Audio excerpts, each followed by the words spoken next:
this is just going to be a very, very simple character.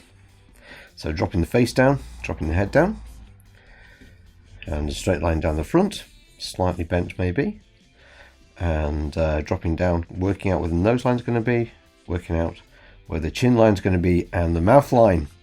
And so we're just getting some large spaces here, which is basically a lot of the time how I would draw most of my characters to start off with, no matter what it's going to be. So we have got here a bit of a collar going on, a bit of a neck going on. So always make sure that you're starting with with some sort of idea, just roughs in, because then your brain actually has something to work on, rather than just kind of like going in and trying to get it right first time. Once your brain's working on something, you'll be able to correct it as you go. Just bring up that and drop down that, and that means it. There we are. Okay, so it looks a little bit like an alien at the moment, which isn't the best thing in the world, but that's okay. We don't want an alien, do we? No, after all, that'd be silly. So dropping that down there, dropping down there, and so working across the design all the while. You're not working on any one space, you're not going into detail, just knocking out the picture as quickly as you possibly can so that you can manage to get some sort of idea. Right, then we go to the next layer, pick up the pen tool, drop down into black, make sure that everything's set up correctly, which it is. So if you have a look around here in this area, you'll be able to see what your pen tools are set up for. And then we're just going to go and scribble in. So let's start with sort of like, first of all, we're going to get some hair in there. So some nice hair, I'm just going to drop that in. So I'm going to refine this as I go on in the next stage, but just for now, we're sort of like scribbling in. And it might be sometimes I keep those scribbles there because I like them, and sometimes I'll get rid of them and all sorts of other things. Okay, so here's a couple of eyes dropped in like that. One eye might be slightly bigger than others, but we're not going to worry about that either. And that was a terrible nose, wasn't it? No, it's all gone wrong. And put some nose hair on just for the fun of it. Why not? And then to like drop down here, and a chin, and there we are. And he's got a bit of a smile going on there. And we'll see how bad it is in a moment. We'll get rid of the blue things. So the trick really, first of all, is to manage to get the ideas down that you're working with. So here we are. Then we take off the blue layer so we can actually see what we're looking at, and we not like it too much, so we do that. Add another layer in, and we're going to boost up the water. Let's see what that looks like. Okay, that's not too bad. It's quite thick, quite like that. So undo those two lines, and then we're going to soak the whole area. And this actually becomes quite fun, because now that pen line, because it's wet, is going to bleed all over the place. So that creates something fun. In fact, I might even boost the size, boost that. Let's try again, see what that looks like. Oh, look at that go. That looks nice, doesn't it? So maybe not so much water. Try again. What it's looking like this time. We've got a bit of a bleed, a bit of fluffing around the edges. Yeah, that's what we like about this software. So we're going to scribble in that picture. We're nearly finished now, so we just got this to do, and then we'll get some watercolors in there, and then we'll be finished it. So just get some in, just drop those in like that. And we're going to drop his ear in, so we're looking at the speed, just get everything in as quickly as possible, and then we can actually get some energy into the character design. Oh, there might be too much bleed in there. That looks like too much bleed. Right, so we don't want that, so we're going to get rid of this bleed like this. We're going to do a new line. We're not going to wet it this time. Let's see what happens if we don't wet it at all. Okay, it's not quite where I want, but it'll do, I think.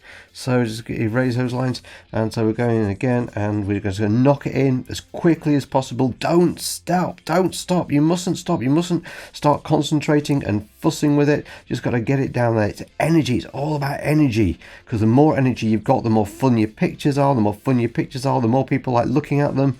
And if you base it from sort of like the start of it, then you're going to get the character looking the same each time, and there's loads of different character things which you can use to be able to build characters to make sure it's recognizable every time. I think we might have it. It's not bad, it's not bad. It could do with sort of like a little bit more, so we're going to go in again. So we go to plus, do another layer, and whoops, we're trying the wrong layer this time. We want to drop that down to there and bring that back up to there. Okay, so we're going to go again, and this time we're going to go zoom, zoom, and a dot for the eye. Then we're going to get that nose in there. Like I said, the quicker you can get them in, the better, because actually it's all about fun, it's all about life, it's all about trying to just create those characters nice and quickly. The faster you go, the more fun it is. All right, so let's have a look. If you've had fun, then your viewer's going to have fun as well. That's there. Right, okay, so we're going to drop in a new layer underneath the ink layer and come up to the watercolors. So we're going to try and go quite big with watercolor. Now the trick with this is to go in and let's go in with a bit of a reddier pink. I think that'll be important for us. So let's see what we can choose here. Red and just a red pink there. And are we on the right one? Yes, we are on the right one over there. So just making sure. And then you don't actually worry too much about going over the edges, and I'll show you why in a moment. The important thing is to just drop down those colors like that, and the paint will move. Now actually, what I would like to do, I'm going to use a different paper canvas. So beauty of this, you can bring up the aquarelle, which is actually much more. Can you see that now? This is the paper texture that we would want to work on, and this will actually soak in. And now I'm on the ink layer. That's no good either, because it's making the ink run. No, it's like working with real stuff. That's because that's what Rebelle 3 does. Here we go. So drop it down there, drop it down. It's a bit like Bob Ross with energy, isn't it? Bob Ross with energy. Anybody wants a Bob Ross with energy? I certainly don't. I think that'll be very dangerous.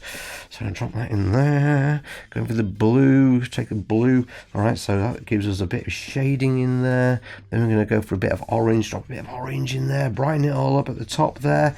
So we've now got some nice colours going on. We're just going to increase the loading a little bit as well, just to be able to drop some purple in down the bottom. So we're getting some nice colours. I just love colours absolutely everywhere. We're going to let that bleed out a bit, grab another layer, and we're going to do in a turquoise shirt, I think. Why not? Let's have turquoise.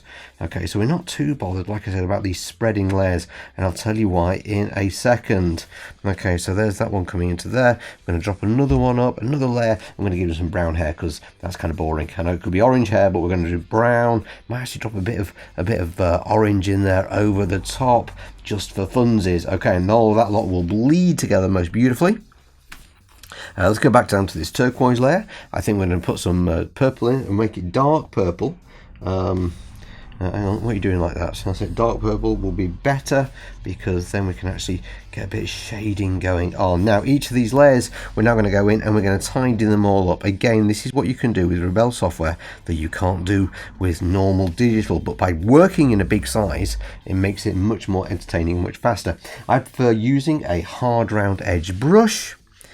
And we're going to work one layer at a time, just to keep it all neat and tidy. Let's keep those inks, that ink layer there, so we can see what we're doing, and we can go in and we just tidy up. We don't go too perfect on it. You go too perfect, then you lose the beauty of what watercolor is. But we're just taking out the areas which we didn't probably want to be covered. Soft brown brush, get that side is there. But we're just going to do this, and this will actually, there, so you can see how it's almost like going in with a tissue or whatever, and just lightening up the edges a little bit, so you can actually get some sort of shading. Bring up the next layer. The next layer we select, and again we're going to go in with a hard brush. First of all, neaten up those edges. Are we on the right layer? Yes, we are. So we're not quite sure. Oh, it's because the pressure's not high enough. There we are. So we're going to go in and just neaten up the edges that we actually have. Not too much. If you neaten up the edges too much, you'll lose some of the beauty of it. And actually, I'm not going to do too much on this one either. Oops. Selected the structure brush far too early. So just drop into there like that. And then we're going to drop these three layers together. And that's because we're going to go in with the structure brush and just kind of like go in a little bit, and it's as if the structure erase enables us just to bring some textures back into the picture at the end, and we're done. And that was done in 9 minutes flat, and hopefully it was quite good. What you can do from there is you can then start adding doing other things, like you can change layers and opacities and stuff like that. I think actually there's new filters that are on, which are quite useful. I often find that I do tend to paint a little bit less saturated one, and a good boost of 25 saturation really helps. Photoshop's better for this, but we're going to just drop it in on Rebelle. So we're going to take it here and see what it looks like. Is it going to select all the layers? No, it's not. So we obviously have to do this on that layer.